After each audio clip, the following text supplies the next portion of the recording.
성경 말씀 보겠습니다. 창세기 2장 4절부터 마지막 절까지입니다. 우리는 예배자입니다. 오늘 이런 제목으로 말씀을 나누기를 원합니다. 잠깐 기도합니다. 하나님, 이 시간에 말씀을 묵상할 때 함께 하시고 우리가 하나님을 지으신 그 예배자의 삶을 살아낼 수 있도록 주님 은혜를 더하여 주옵소서. 부탁하며 예수님의 이름으로 기도하옵나이다. 아멘. 여러분, 인간은 예배하는 존재들입니다. 우리는 하나님을 예배하건 아니면 우상을 예배하건 항상 우리는 예배하는 사람들입니다. 그러니까 하나님을 안 믿는다는 사람들은, 아니면 신을 안 믿는다는 사람들은 사실은 자기를 믿는 거예요. 그러니까 하나님을 믿느냐 우상을 믿느냐, 늘 우리에게 그 두 가지 중에 하나밖에 없는 겁니다. 왜냐하면 하나님이 인간을 그렇게 만드셨기 때문에. 그래서 우리는 누군가를 예배할 수밖에 없는 존재들이라는 거예요. 하나님을 예배하는 사람이 있는가 하면 우상을 예배하는 사람, 돈을 예배하는 사람, 사람을 예배하는 사람, 온갖 이상한 것을 예배하는 사람들이 이 땅에 있을 뿐이에요. 왜 우리가 예배할 수밖에 없냐고요? 하나님이 우리를 그렇게 지으셨으니까. 시편 8편에 뭐라고 그랬습니까? 하나님이 우리를 하나님보다 조금 못하게 만드시되 영화와 전기로 관을 씌우셨다는 거예요. 그러니까 인간이 자기를 영화와 전기로 관을 씌우신 하나님을 알면 하나님을 예배하는 거예요. 하지만 하나님을 잊어버리고 영화와 전기로 관을 씌운 것만 기억하고 그걸 특권으로 여기는 사람은 하나님을 예배하지 않습니다. 자기를 예배하거나 우상을 예배하는 것이에요. 그래서 조심해야 됩니다. 우리는 늘 우리가 특권이 아니라 은혜로 하나님 앞에 서 있음을 알아야 돼요.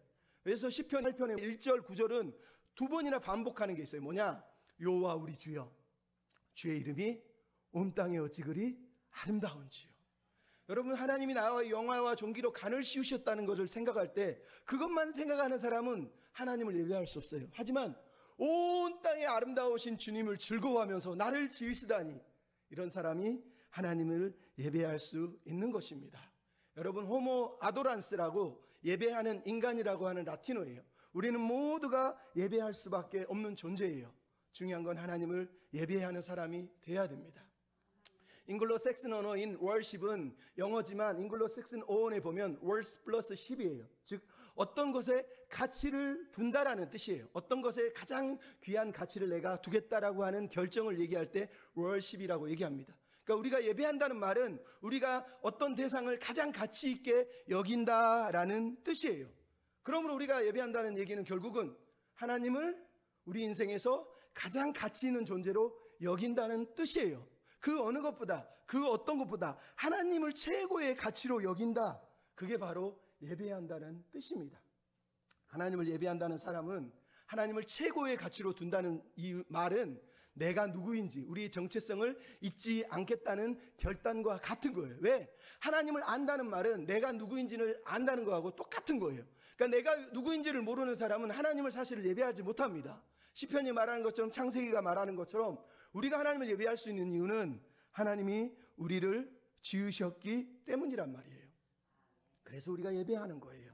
그래서 우리는 하나님 앞에 예배해야 됩니다. 오늘 보면 창세기 2장은 안식일, 인간 창조, 에덴 동산, 가정, 이 네 가지의 주제를 통해서 우리가 하나님을 예배해야 되는 이유를 설명합니다. 우리가 어떤 존재인지를 알 때 우리는 하나님을 예배할 수 있다는 거예요. 우리가 하나님을 예배하는 예배자가 되기 위해서 어떤 존재인지를 알아야 됩니다. 먼저 우리는 안식일을 생각해 보면서 한번 같이 읽어볼까? 시작. 우리는 하나님 안에서 안식합니다. 예. 여러분, 창세기 1장은 하나님이 온 우주를 만드신 이야기가 등장을 하고 있어요. 그리고 마지막에 인간 창조가 나와요. 창세기 2장은 이제 뭐가 나오느냐? 그 하나님이 온 우주의 카메라가 우주에서 쭉 내려와서 지구라고 하는 곳 한 곳에 딱 들어와서 지구에 있는 땅, 그 땅에 있는 인간을 지으시고 인간을 향하신 카메라가 지금 작동하고 있다는 것을 오늘 보면 창세기 2장이 들려주고 있어요. 그러니까 창세기 1장은 하나님이 온 우주를 만들고 마지막에 인간을 만들었다면 창세기 2장은 오늘 2장 4절에 보면 맨 끝에 뭐가 나오느냐? 여호와 하나님이 땅과 하늘을 만드시던 때, 이렇게 써 있어요. 2장 4절에. 땅을 먼저 앞에다 내놓은 이유는 지금부터 할 이야기는 하늘이 아니라 이제는 땅이다, 이런 얘기예요. 그러니까 땅을 중심으로 해서 이제 땅에서 하나님이 인간과 어떤 일을 하고 계신지를 보여주는 게 창세기 2장의 이야기란 말이에요.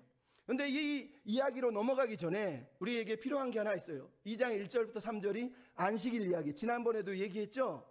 창세기 1장에 보면 1장 21절부터 31절에 하나님이 인간을 만드신 이야기가 나와요. 근데 2장 4절부터 7절에 보면 또 하나님이 인간을 만드신 이야기가 나와요. 이 말은 인간을 두 번 만들었다는 뜻이 아니에요. 앞에는 우주 창조적인 관점에서 얘기하는 거고, 뒤에는 땅이라고 하는 공간에서의 인간 창조를 얘기하는 거예요. 근데 그 가운데 뭐가 들어있어요? 양쪽의 인간 창조 이야기 가운데 안식일이 들어있다는 거예요. 그럼 이게 무슨 얘기인지 아시겠어요? 하나님이 인간을 만드시고 최초로 인간이 맞이한 날이 어떤 날이에요? 안식일이에요. 안식하는 날이라는 거예요. 여러분, 하나님 인간을 만드시고 그 다음 맞이한 날이 일하는 날이 아니에요. 가장 먼저 인간이 맞이한 날이 7번째 날, 안식일, 쉬는 날이었다고 성경이 우리에게 말씀을 하고 있는 거예요. 이게 무척 중요한 거예요. 나가서 지난번에도 얘기했잖아요. 사실은 매일이 안식일을 우리는 연습하는 거예요. 안식일을 지킨다 이런 얘기가 아니라 안식을 연습한다는 거예요. 첫날 만드시고 만드신 바로 뭐예요? 저녁이 되고 아침이 되니. 둘째 날도 저녁이 되고 아침이 되니. 모든 피조물은 창조된 첫날 바로 안식을 경험하도록 하나님이 시간적인 구조로 만들었다고 성경이 우리한테 말하는 거예요. 그러니까 창세기에 나오는 이 안식일 이야기는 모든 인간이, 모든 피조물이 가장 먼저 하나님의 안식에 참여하도록 하나님이 초대하신 이야기다라고 우리에게 말하는 거예요. 그래서 여러분, 우리는 하나님의 안식으로 초대받은 사람들이에요. 다른 것에서는 안식을 누릴 수가 없어요. 만족함을 누릴 수가 없어요. 그래서 어거스틴이라는 사람이 이렇게 얘기했어요. 주님 안에서 안식하기까지는 우리는 결코 안식할 수 없습니다. 여러분, 우리가 온갖 것에 기대서 안식하고 싶잖아요. 어떤 사람은 남자를 찾고, 어떤 사람은 돈을 찾고, 어떤 사람은 성공을 찾고, 어떤 사람은 인기를 찾아요. 그게 우상이에요. 왜? 거기에서 우리가 안식을 누리지 못해요. 쉼을 누리지 못해요. 마음의 자유함을 누리지 못한다는 거예요. 근데 안식일 이야기를 이 가운데 싹 끼워놓는 이유는 하나님이 우리로 하나님 안에서만 안식하고 그 안식을 경험함으로 세상으로 나아가기를 원하시기 때문이에요. 그래서 2장 5절에 바로 이어서 온 땅을 지으신 하나님이 땅에 포커스를 딱 맞추니까 그 땅에 경작할 사람이 없었다라고 2장 5절에 얘기한단 말이에요.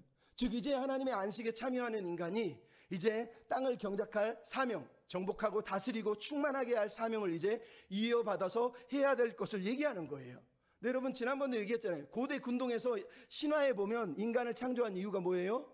신이 인간을 통해서 재물을 받고 공양을 받고 신의 노예가 돼서 사는 걸 얘기하는 거예요. 근데 창세기는 인간이 뭐라고요? 신의 노예가 아니라 하나님의 파트너라는 거예요. 하나님의 파트너, 하나님의 나라의 동업자예요. 함께 일하는 사람이라는 거예요. 얼마나 놀라운 이야기를 들려주고 있냐는 거예요. 그러니까 다시 말씀드리지만 안식일이 인간 창조 두 이야기 가운데 들어와 있는 이유는 이 안식일이 하나님이 우리에게 주신 선물이라는 거예요. 선물. 이 선물을 우리는 받아 누리며 살아야 된다는 거예요. 여러분, 착각하시면 안 돼요. 우리는 안식을 누리기 위해서 일하는 사람이 아니에요. 성경이 지금 말하는 거, 우리는 안식을 누리려고 일하는 게 아니에요. 이 시대의 모든 사람들은 휴가 가려고 쉬려고 일을 해요. 돈 많이 벌어서 쉬려고. 근데 성경은 그렇게 얘기하지 않아요. 우리가 안식에 참여함으로, 안식을 통해서 힘을 얻음으로, 안식을 통해서 하나님을 통해서 충만한 에너지를 공급받음으로 나가서 사명을 감당한다고 얘기하는 거예요. 그러니까 이게 성경의 순서라니까요.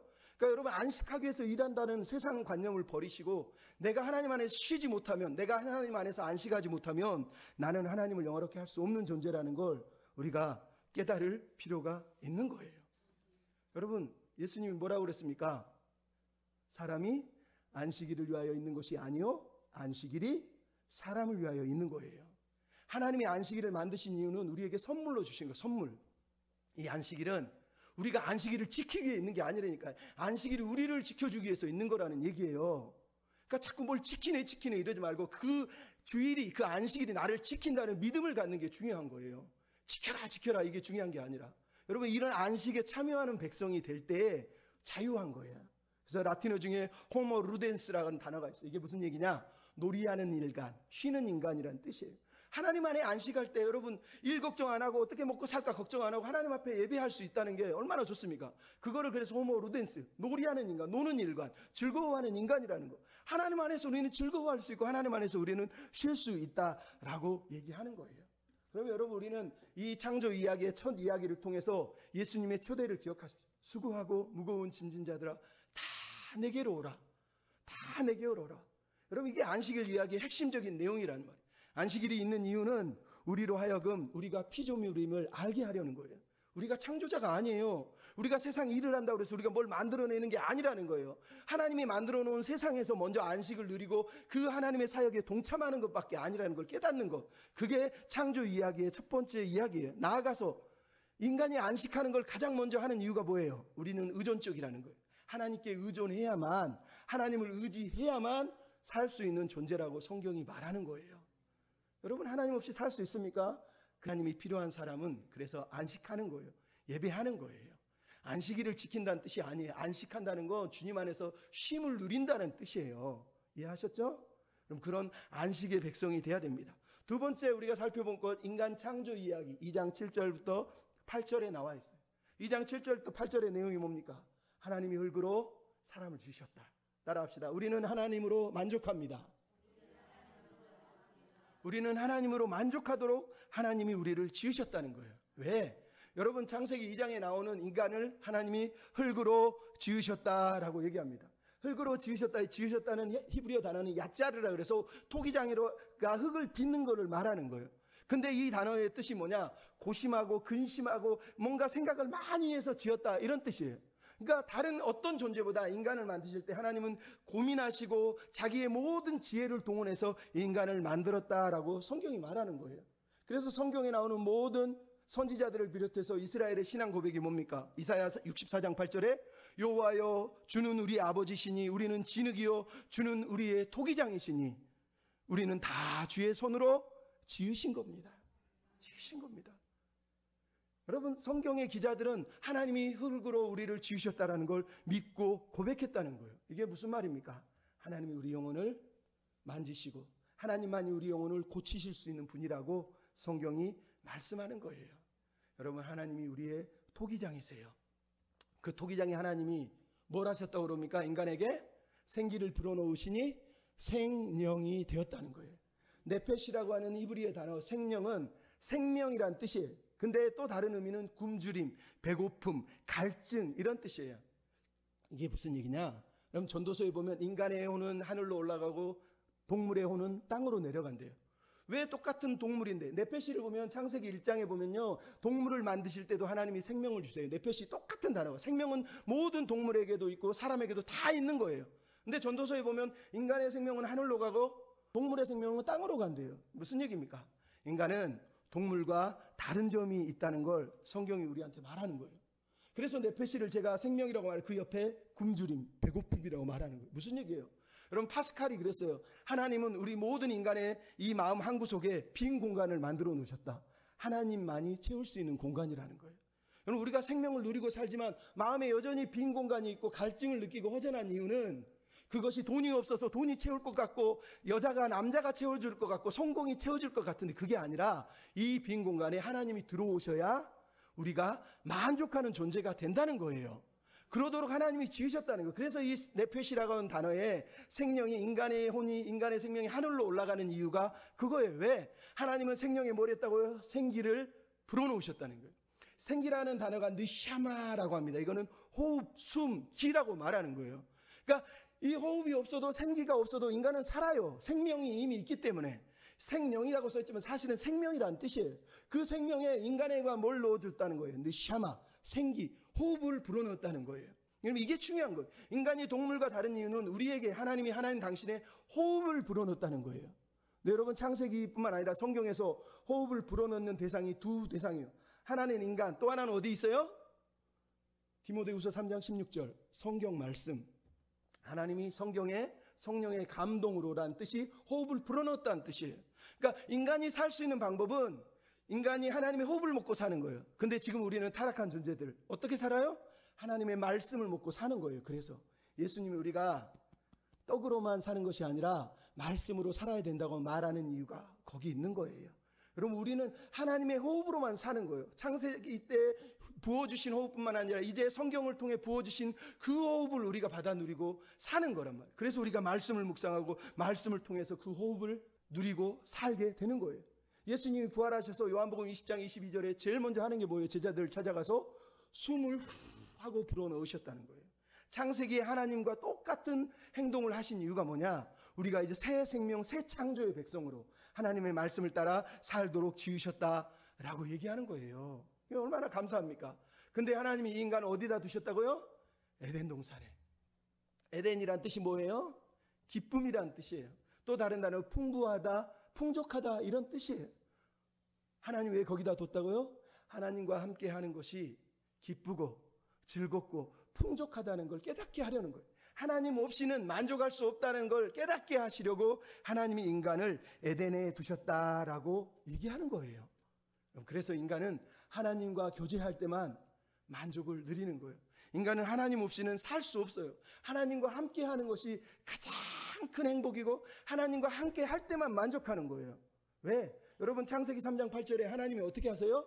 에덴을 거니시며 하나님이 어떻게 거닐까요? 신인 동형 동성론이라고 얘기해요. 하나님을 은유적으로 표현하는 거예요. 하나님이 에덴을 거니셨다. 왜 그 표현을 거기다 쓰냐고요? 하나님의 꿈이 그거라는 거예요. 하나님의 꿈은 우리가 하나님과 더불어 함께 먹고 놀고 일하고 사는 것. 그게 하나님의 마음이고 하나님의 꿈이세요. 꿈. 그러니까 여러분 하나님의 진정한 꿈은 우리가 하나님과 교제하고 하나님 안에서 만족함을 누리는 그거. 그게 하나님의 마음이라고 얘기하는 거예요. 근데 중요한 게 하나 더 있죠. 흙으로 지었다는 것. 여러분 우리는 흙으로 지음받은 존재. 이걸 잊어버리면 안 돼요. 그럼 교회 다니는 사람이 이걸 잊어버려요. 그래서 이단이 많이 나오는 거예요. 여러분 최근에 넷플릭스에 나온 나는 신이다. 신이 배신한 사람들이라는 게 있어요. 뭐 안 보셔도 돼요. 사실은 봐봤자 눈꼴 사납고 기분 되게 더럽습니다. 근데 거기에 나오는 이단들이 뭐 하는 줄 아세요? 자기가 신이야. 자기가 성령님이야. 홍명석, JMS나 아니면 뭐 이재록 자기가 신이야. 신이어서 남자든 여자든 다 자기가 취한다는 거예요. 자기는 하나님이기 때문에 상관없다는 거예요. 내 앞에서 옷을 못 벗으면 내 교인이 아니야. 옛날에 어떤 이상한 목사가 그런 것처럼 실제로 그런 이단뿐만 아니라 한국 교회도 그런 목사가 있었어요. 내 앞에서 옷을 안 벗으면 너는 가짜 성도라고 그랬다니까요. 그게 우상 숭배예요. 그게 이단이 되는 거예요. 여러분 인간은 신이 아니에요. 우리는 흙이에요. 흙. 이 흙이라는 단어는 아파르라고 그래서 사실은 흙의 먼지라는 뜻이에요. 먼지. 창세기에서 이 신앙을 가장 정확하게 대변하는 사람이 아브라함이에요. 아브라함이 하나님이 롯의 여리고성을 멸망시킨다는 소문을 듣고 말씀을 듣고 아브라함이 하나님 앞에서 막 기도를 해요. 그러면서 아브라함이 했던 기도의 내용이 창세기 18장 27절에 나오는데 뭐라고 되어 있는 줄 아세요? 아브라함이 대답하여 이르되 나는 티끌이나 재와 같사오니 감히 주께 아뢰나이다. 여러분 이게 진짜 신앙인이에요. 진짜 신앙인. 내가 티끌임을 아는 존재. 우리는 티끌이에요. 아파르라는 흙 단어는 티끌, 먼지라는 뜻이에요. 먼지와 같은 우리를 하나님이 사랑하셔서 우리를 지으셔서 하나님을 향한 백성으로 만드셨다고 성경이 우리한테 들려주잖아요. 그럼 그래서 내가 신이야. 나는 하나님이야. 그게 다 이단이 되고 우상이 되는 거예요. 내 앞에서 교만하고 잘난 척하는 사람 보면 따라가지 마십시오. 의지하지 마십시오. 머리도 드밀지 마십시오. 그런 가짜들은 따라갈 필요가 없어요. 겸손한 사람, 차라리 자기의 부족함을 인정하는 사람을 따라가십시오. 그게 오히려 맞는 거예요.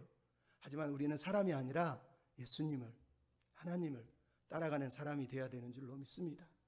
그럼 어거스틴이 그랬어요. 아까 얘기했던 기도 바로 앞부분에 이렇게 써 있어요. 주님, 한 줌의 흙에 지나지 않는 피조물이 감히 입술을 열어 당신을 찬양합니다. 왜냐하면 당신이 우리를 창조하셨기 때문에 우리는 당신 안에서 안식하기까지는 절대로 안식할 수 없습니다. 그가 안식을 얘기한 이유는 우리는 피조물이기 때문에 하나님이 아니면 우리 흙 같은 우리가 안식을 못한다는 거예요. 그래서 흙과 같은 존재라고 고백한 거예요. 우리는 흙입니다. 옆사람한테 인사합시다. 당신은 흙이에요. 우리가 흙임을 인정해야 됩니다. 세 번째 우리가 찾아볼 게 에덴 동산이에요. 따라합시다. 우리는 왕 같은 제사장입니다. 여러분 우리는 왕 같은 제사장이에요. 창세기 2장에 나오는 8절부터 17절의 내용은 우리가 하나님을 예배하는 제사장이라고 사실은 말하고 있어요. 왜? 여러분 에덴 동산은 우리가 생각할 때 그냥 막 모든 것이 풍족한 동산이라고 여길 수 있겠지만 모든 학자들이 얘기하지만 에덴 동산은 에덴 성소, 에덴 성전이다 이렇게 얘기해요. 성전이란 말은 하늘에 있는 하나님의 보좌를 이 땅에 구현해낸 하나님의 보좌라는 뜻이에요. 그러니까 에덴 동산에는 하나님의 성소가 있었다라고 학자들이 얘기하는 거예요. 왜? 창세기뿐만 아니라 이사야나 계시록에 보면 늘 얘기할 때 하나님의 성전을 뭐라 부르냐? 하나님의 동산이라 불러요. 하나님의 동산. 즉 하나님의 동산이란 말은 하나님이 거기서 왕으로 자정하시고 하나님의 제사장들이 그분을 섬긴다 이런 뜻이에요. 뿐만 아니라 성막과 성전이 에덴 동산하고 비슷해요. 성막과 성전에는 보석이 가득하죠. 오늘 에덴 동산에 보석이 가득하잖아요. 그 다음에 성막과 성전은 뭐가 있어요? 생수의 강이 흘러 넘친단 말이에요. 먼저 여러분 출애굽기 21장 31장에 보면 성막을 짓습니다. 성막을 지을 때 7가지 말씀을 통해서 성막을 지어요. 근데 창세기는 7가지 창조 행위를 하나님이 창세기 하고 있잖아요. 그러니까 에덴 동산하고 성막이 너무너무 비슷해요. 또 하나 에스겔 47장에 보면 뭐가 나와요? 성전 문지방에서 물이 흘러내려서 동서남북으로 흘러간대요. 근데 에덴 동산에 뭐가 있어요? 4개의 강이 있어 동서남북으로 흘러가고 있는 걸 보게 된단 말이에요. 그러니까 여기는 성전이, 계시록에도 보면 계시록 21장 18절 때 뭐가 나와요? 그 성전에는 모든 온갖 보석이 가득해서 12진주문이 있고 길마다 보석이 깔려 있다고 말할 때 금, 베델리엄, 호마노, 오늘 본문에 나오는 보석의 이름들 뿐만 아니라 다 언급되고 있다는 걸 알 수 있어요. 계시록 22장 1절에 뭐가 나와요? 그 성전에서 물이 흘러나와 만국을 치료하더라. 그 강이 만국을 치료하더라 라고 성경이 말하고 있단 말이에요. 그러니까 에덴 동산은 말 그대로 장차 하나님이 세우실 성전의 모형이에요. 모형. 그러니까 여기는 에덴은 말 그대로 성전이었다, 우리에게 이렇게 말을 하고 있는 거예요. 나아가서 이 성전에서, 에덴 동산에서 아담과 하가 해야 될 일이에요. 15절에 보면 에덴 동산을 경작하고 지키다예요. 근데 경작하다, 지키다의 이브리어 단어는 모두 어디서 사용되냐면 민수기 3장 7절 8절 출애굽기에, 그리고 역대상 9장에 나와요. 어떤 거? 제사장들이 성전을 섬길 때 경작하다, 즉 섬기다, 지키다, 샤마르라는 단어를 쓰고 있어요. 그러니까 에덴 동산에 있는 아담이 하는 일은 제사장 역할을 하는 거예요. 에덴 성소를 지키고 에덴 성소를 보호하는 걸 얘기하는 거예요. 뿐만 아니라 역대상 9장에 보면 성전에서 레인들이 하는 게 아니라 성전의 문지기, 아담은 동산의 동산지기.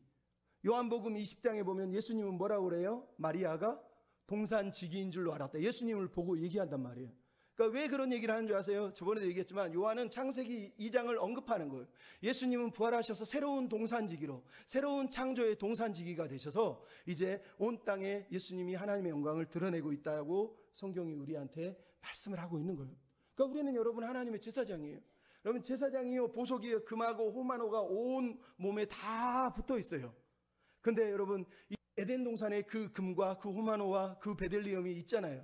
그걸 얘기하는 거예요. 결국은 아담이 하는 일은 하나님의 제사장 역할을 감당하는 거예요. 그게 하나님이 인간을 세우신 이유란 말이에요. 그럼 인간이 창조에서 해야 될 이유가 뭐냐? 첫째는 에덴의 성소를 확장하는 거예요. 즉 에덴에서 하나님을 예배하는 것처럼 모든 땅이 하나님을 예배하도록 아담이 맡은 사명이에요. 타락해서 그 사명을 잃어버려서 쫓겨나지만 여전히 우리는 그 사명을 이제 감당하고 있잖아요. 그러니까 에덴에서 하나님을 예배하는 것이 모든 민족이 예배할 수 있도록 확장하는 게 하나님의 꿈이었다는 걸 알 수가 있어요. 두 번째가 사단의 세력으로부터 에덴을 지키는 거예요. 뱀으로부터 지키는 거, 사단으로부터 지키는 거, 악한 것들로부터 지키는 거. 근데 그걸 또 실패하잖아요. 근데 예수님은 다시 그 세력을 물리치시고 새로운 동산지기가 되셔서 사단의 세력을 막아내셨다고 성경이 말씀을 하고 있는 거예요. 마지막으로 말씀에 순종하는 거예요. 말씀에 순종하는 거. 왜요? 여러분 에덴 동산에 뭐가 있었어요? 생명나무와 선악과가 있었다는 거예요. 여러분 하나님이 다 허락했는데 이 두 가지, 특히 선악과를 허락하지 않으셨어요. 왜 허락하지 않으셨어요? 우리 인간의 한계를 인정하라는 거예요. 이걸 우리는 바운다리라 그래요. 여러분 인간은 하나님이 아니라니까요. 그거를 성경이 계속 강조하는 거예요. 너는 이 말씀을 지키고 말씀으로 살아야 된다. 이 말은 너는 피조물이야. 너는 네 마음대로 살면 안 돼. 너는 왕이 아니야. 하나님이 아니야. 이 얘기를 하는 거예요. 그러니까 선악과라는 뜻은 선과 악을 분별할 수 있는 능력을 얘기하는데 하나님이 선악과를 얘기하신 이유가 뭐예요? 하나님만이 우리 인생의 선과 악을 분별할 수 있는 유일한 진리가 되시는 하나님이라는 거예요. 근데 이것을 내가 분별하고 내가 선과 악을 분별하겠다고 말하는 그 순간 내가 신이 돼버리는 거예요. 그러니까 인간이 선악과를 따먹었다는 이야기는 내가 하나님과 상관없이 내가 스스로 선과 악을 결정하겠다는 뜻이에요. 그래서 하나님이 정한 선이 아니라 내가 좋으면 선이 돼버리는, 내가 싫으면 악이 돼버리는 일이 벌어진 걸 얘기한단 말이에요. 그러니까 창세기에서 선악과를 제공하시고 그거를 바운다리처럼 막아두시는 이유는 우리가 하나님의 제사장일 뿐만 아니라 우리는 피조물임을 잊지 말라고 얘기하는 거예요. 우리가 예배자라는 게 그런 뜻이에요. 왕 같은 제사장으로 섬기지만 여전히 우리는 피조물이에요. 피조물. 잊어버리면 안 돼요. 옆 사람한테 인사합시다. 당신은 피조물입니다. 피조물이에요. 피조물. 마지막으로 여러분 우리가 창세기 18장부터 25절에 가정이 나옵니다. 따라합시다. 우리는 함께 성전을 세워갑니다. 이게 되게 중요한 거예요. 여러분 18절에 보면 하나님이 아담이 혼자 사는 것을 좋게 여기지 않아서 돕는 배필을 찾으셨다 얘기합니다. 혼자 사는 걸 좋아하지 않으셨다고 얘기하는 거예요. 독신의 은사가 있는 사람은 어쩔 수 없지만 여러분 하나님은 혼자 있는 것을 원하지 않으셨다고 말하는 거예요. 여러분 이 말은 나중에 설명을 할 거예요. 왜 그런지. 여러분 그러면서 하나님이 사람 앞에 동물들을 지나가게 하시면서 이름을 지었다라고 성경이 얘기합니다. 여러분 아담이 이름을 짓는다는 건 그 당시 고대 군대에서 이름을 짓는 사람은 왕만 이름을 지을 수 있어요. 권위자만 지을 수 있어요. 그러니까 하나님이 인간을 하나님의 형상으로 지을 때 왕의 대리자로 지었다고 얘기했잖아요. 그러니까 이름을 짓는다는 건 아담이 하나님 앞에 왕과 같은 존재로 지음받았다는 것을 우리한테 얘기하는 거예요. 근데 더 중요한 건 뭐예요? 하나님이 아담 앞에 동물들을 다 지나가게 하셨다는 거예요. 이름을 지었는데 아담이 만족하지 못했다는 거예요. 무슨 얘기냐? 하나님이 동물들을 지나가게 하시면서 네 짝이 누군지, 너한테 마음의 만족을 주는 존재가 누군지를 찾아보라고 얘기했다는 거예요. 그런데 아담은 모든 동물이 지나가도 단 한 존재도 자기의 배필로 짝으로 여기지 않았다고 얘기하는 거예요. 무슨 얘기 하는지 아시겠어요? 그래서 하나님이 혼자 사는 게 좋지 못해서 결국은 돕는 배필을 지었다라고 얘기하는 거예요. 그러니까 여러분 요즘 막 펫 매니아들이 얼마나 많습니까? 고양이고 개고. 근데 그 개한테 고양이한테 유산 물려주고 옷 입혀주고 결혼시켜주고 세상에 자기 식구들은 돌아보지도 않으면서 그 개 아유 진짜 개가 이쁘죠. 고양이가 이쁘죠. 펫 사람들은 제가 이런 얘기하면 욕할지 모르겠지만 성경을 들어서 얘기하는 거예요. 여러분 인간에게 만족을 주는 존재는 사람이에요. 사람을 통해서 만족을 느끼기를 하나님이 원하시는 거예요. 왜? 하나님이 우리 삼위일체 하나님이 인간의 만남을 통해서 인간 안에서 삼위일체의 사랑을 나누기를 원하셔서 사람으로 사람을 돕는 배필을 만드신 거란 말이에요. 근데 우리가 그 마음을 모르니까 아유 사람은 짜증내고 성질내는데 동물은 차라리 불평도 안 하지, 말 잘 듣지, 꼬리 흔들지, 성질나도 집에만 들어오면 꼬리 딸랑딸랑 흔들어주지. 그러니까 동물이 좋다고 그러면 유산까지 물려주잖아요. 그러면 그게 맞는 게 아니라니까요. 그래서 오늘 본문에 뭐라고 그럽니까? 돕는 배필로 여자를 지으셨다라고 얘기해요. 돕는 배필. 이게 무척 중요한 거예요. 여러분 이 단어에서 돕는 배필이 무슨 뜻일 것 같습니까? 동등한 존재라는 거예요. 여러분 교회 다니면서 남자가 더 높고 여자가 더 낫다고 말하는 사람들은 성경을 오해하는 거예요. 특별히 에베소서 빌려가지고 에베소서 5장 22절에 보니까 아내들이여 남편에게 복종해라 그랬으니까 무조건 복종해야 된다고 가르치는 사람이 있어요. 근데 여러분 에베소서 5장은 뭐라고 되어 있어요? 그 바로 앞에 그리스도를 경외함으로 피차 복종하라는 거예요. 같이 복종해야 되는 거예요. 한 사람만 복종하는 게 아니에요. 골로새서 3장 19절에 남편들 아내를 사랑하고 괴롭게 하지 말라는 거예요. 여러분 괴롭게 하는 것은 하나님의 마음을 잃어버리는 거예요. 동등한 존재로 지었다는 건 내가 왕이야, 너는 내 종이야. 여러분 하나님 그렇게 지은 게 아니에요. 여자는 동등한 존재지 아랫사람이나 하대할 사람이 아니라고 말하는 거예요. 그러니까 이것을 우리가 잊어버리면 안 된다고 얘기하는 거예요. 나가서 돕는 배필에서 돕는이라고 하는 단어 히브리어가 에제르예요. 에제르는 구약 성경에서 언제나 하나님을 얘기해요. 하나님은 우리를 돕는 분이라는 거예요. 근데 여러분 창세기에서 여자를 짓고 남편을 돕는 자가 누구라고 하나님이 얘기한다고요? 여자라고 얘기했다는 거예요. 여러분 여자는 우리식으로 얘기하면 하나님 같은 존재라고 말하는 거예요. 하나님처럼 힘이 센 존재라. 여기서는 힘을 말할 때 강함을 얘기하는 게 아니라 하나님처럼 보호하고 공급하는 존재라는 뜻으로 얘기하고 있는 거예요. 그럼 여러분 이 여자가 얼마나 중요한 존재인지를 우리가 잊어버리면 안 되는 거예요. 그럴 때 가정이 행복해지고 아유 권사님 눈이 반짝반짝 뜨시네요. 즐거워지고 그렇게 살 수 있는 거란 말이에요. 나아가서 바로 옆에 뭐가 나와요? 돕는 배필. 배필이라고 하는 단어는 케네그도라는 뜻이에요. 케네그도라는 히브리어 단어는 동반자, 반대편에 있는 사람, 카운터 파트너, 얼굴을 맞대고 있는 사람 이런 뜻이에요. 즉 하나님의 곁에 두셔서 머물게 한 하나님의 계획된 사람이라는 뜻이에요. 이 말이 무슨 얘기냐? 다른 의미로 얘기하면 반대하는 사람이라는 뜻이에요. 내가 틀리면 반대할 수 있는 사람이라는 뜻이에요. 동반자는 동역자지만 틀렸을 때 틀렸다고 얘기하는 사람을 말하는 거예요. 그걸 케네그도라고 말해요. 반대편에 있는 사람이라는 뜻이에요. 그러니까 하나님이 내 반대편에 또 다른 존재를 만드셔서 나를 지켜보고 나를 도와주고 내가 틀렸으면 틀렸다고 말하는 존재로 여자를 만들었다고 성경이 말을 하고 있는 거예요. 그러니까 이 둘이 만나서 서로가 다른 거예요. 왜? 서로가 틀린 존재니까. 근데 그 둘이 만나서 그래서 한 몸이 된다라고 성경이 우리한테 들려주고 있는 거예요. 그 증거가 뭐냐? 갈비뼈로 만들었다는 거예요. 첼라라고 하는 갈비뼈는 뼈라는 단어도 있지만 태극기를 얘기해 보면 무슨 뜻이냐? 성전의 한 부분이라는 뜻이에요. 성전의 한 면, 한쪽이라는 뜻이에요. 그러니까 성전의 한 부분과 한 부분이 만나서 하나의 성전이 지어지는 거하고 똑같은 거예요.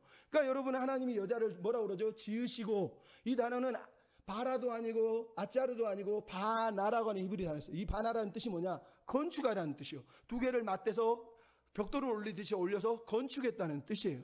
이게 무슨 얘기예요? 하나님이 남자와 여자를 만드신 이유는 남자와 여자가 서로 하나의 성전이 되어서 하나님을 예배하는 가정이 되도록 하나님이 그렇게 지으셨다고 우리에게 말씀하고 있는 거예요. 얼마나 놀랍습니까? 그거를 왜 얘기하냐고요? 남자와 여자의 창세기의 모델은 장차 보여줄 믿음의 가정의 모델일 뿐만 아니라 믿음의 교회의 모델이에요. 왜? 남자와 여자 다른 존재가 만나서 한 몸을 이루어서 성전을 세우는 것처럼 우리 모든 사람은 서로 다르지만 함께 모여서 하나님의 성전을 지어가는 거예요.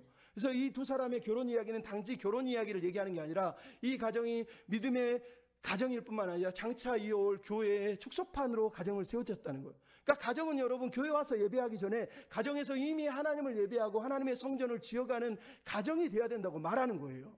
근데 가정에서는 성전을 세워가지 못하면서 교회에서만 성전을 세워간다고 말하는 거는 하나님 보시기에 부끄럽단 말이에요. 그래서 여러분, 성경이 뭐라 그럽니까? 그의 안에서 건물마다 서로 연결하고 주 안에서 성전이 되어가고 너희도 성전 안에서 하나님이 거하실 처소가 되기 위하여서 함께 지어져 가느니라. 이 단어가 오늘 창세기에 나와 있는 남자와 여자가 함께 지어져 가는 것을 얘기하는 거예요. 거기서 유래한 말씀이라는 거예요. 그래서 여러분한테 말씀드리는 거예요. 가정은 교회의 축소판이에요. 축소판. 여러분, 가정이 교회의 축소판이라는 걸 여러분이 기억해야 돼요. 이 가정이 하나님이 원하는 믿음의 가정이 되기를 원하세요. 하나님이 우리 가정 안에 오셔서 우리 가정의 주인이 되시고 우리 가정을 지켜주시고 우리 가정을 인도해 주십시오. 이렇게 기도하는 게 우리가 해야 될 일이, 그게 예배예요. 예배. 예배는 여기 와 성금 드리고 찬양하는 것뿐만 아니라 집에서 하나님을 주인으로 모시고, 그분이 주인이에요. 내가 결정자가 아니라 하나님이 결정자예요.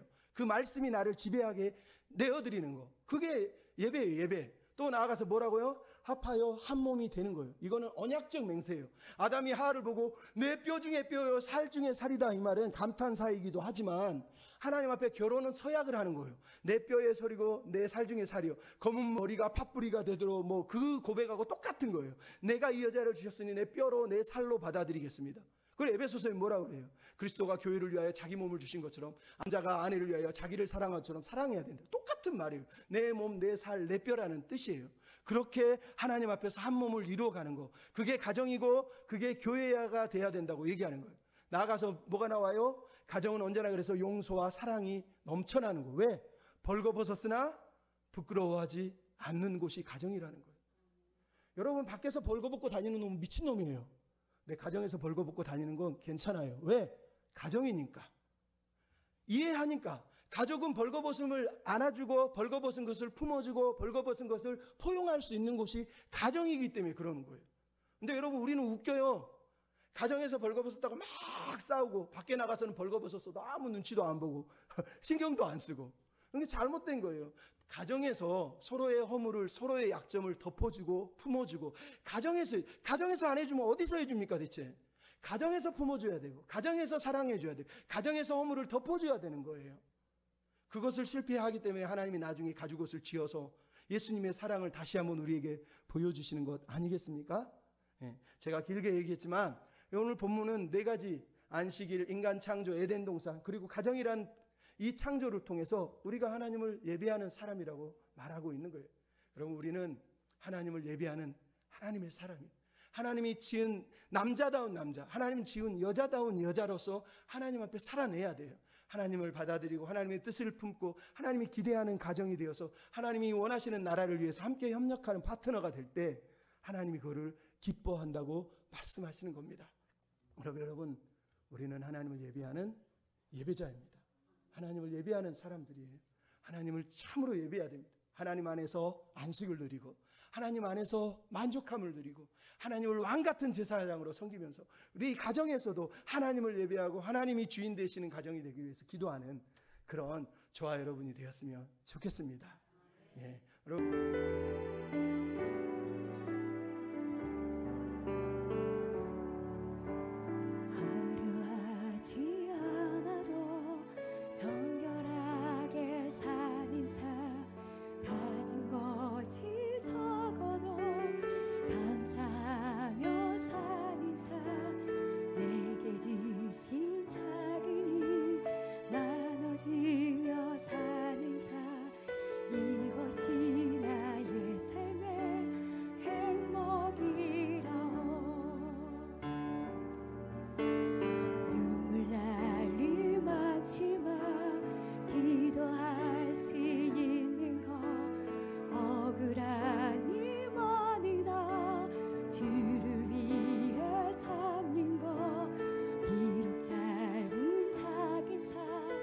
주 뜻대로 사는 것 이것이 나의 삶의 행복이라오.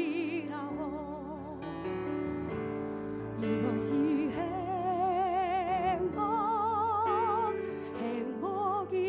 행복이라오. 세상이 날 수 없니 하나님 섬이 이것이 행복이라오.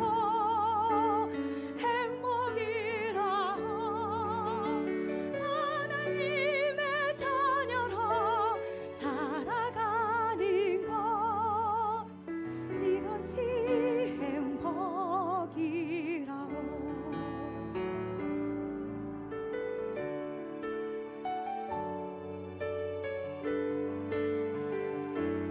눈물 날 때 많고 억울한 일 많아도 주님을 위해서 우리가 참고 살아가는 우리의 모습이 되기를 소원합니다.